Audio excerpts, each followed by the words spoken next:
ஒரு கிராமத்தில் சின்ன வயசுலேருந்து ஒன்றா படித்து வளர்ந்த ரெண்டு நண்பர்கள். ஜிம்காரின்னு ஒருத்தன் பேர், ஒருத்தனுக்கு பில் அப்படின்னு பேர்.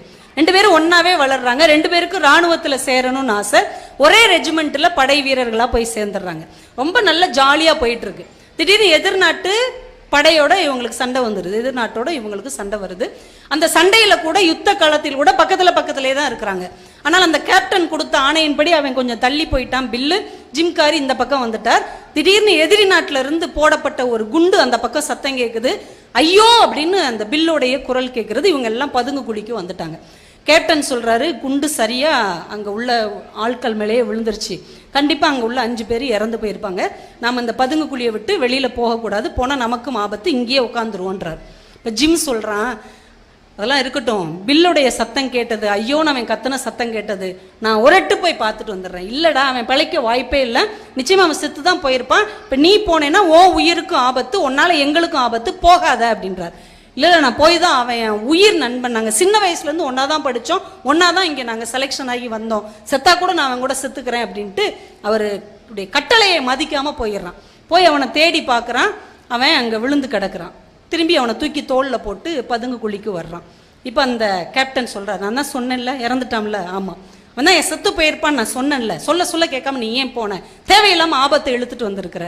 அவனை இறந்து போனவனை படுக்க வச்சுட்டு கேப்டன்கிட்ட கண் கலங்கி சொல்கிறான், கேப்டன், நான் போகிற வரைக்கும் அவன் உயிரோட தான் இருந்தான், தன் உயிரை கையில் பிடிச்சிக்கிட்டு இருந்தான். நான் போன உடனே என் கையை பிடிச்சிட்டு சொன்னான், யாரு வராட்டாலும் வந்தாலும் என் நண்பன் நீ வருவன்னு நான் நம்பிக்கிட்டு தான்டா இருந்தேன், உன்னை பார்த்துட்டேன், என் குடும்பத்தை நீ காப்பாத்துன்னு என் மடியில் தான் சார் இறந்தான்.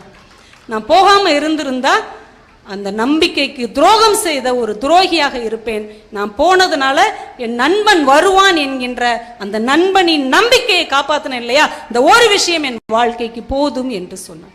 உண்மையிலே உறவுகள் எல்லாம் கூட நம்மை கலற்றி விட்டாலும் நம்மை கடைசி வரைக்கும் கைப்பிடித்து கொண்டு போகிற நட்பு என்கின்ற அந்த உன்னதத்திற்கு நம்ம வாழ்க்கையில் மிகப்பெரிய இடத்தை தர வேண்டும். என் இனிய பெரியவர்களே, பெற்றோர் பிள்ளைகள் என்கின்ற உறவை ஒரு முதியோர் இல்லம் பிரித்து விடும்.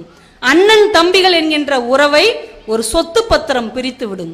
அக்கா தங்கை என்கின்ற உறவை 10 பவுன் நகை பிரித்து விடும். அக்கா தங்கை என்கின்ற உறவை 10 பவுன் நகை பிரித்து விடும். கணவன் மனைவி என்ற உறவை கூட ஒரு விவாகரத்து பத்திரம் பிரித்து விடும். ஆனால் யாராலும் எதாலும் பிரிக்க முடியாத ஒன்று இந்த உலகத்தில் இருக்கிறது என்றால் அது நட்பாகத்தான் இருக்க முடியும். நம்மை அழ வைப்பதற்கு நம் உறவுகள் 100 காரணங்களோடு காத்திருக்கிறார்கள். ஆனால் நம்மை சிரிக்க வைப்பதற்கு நம் நண்பர்கள் 1000 காரணங்களோடு காத்து கொண்டிருக்கிறார்கள்.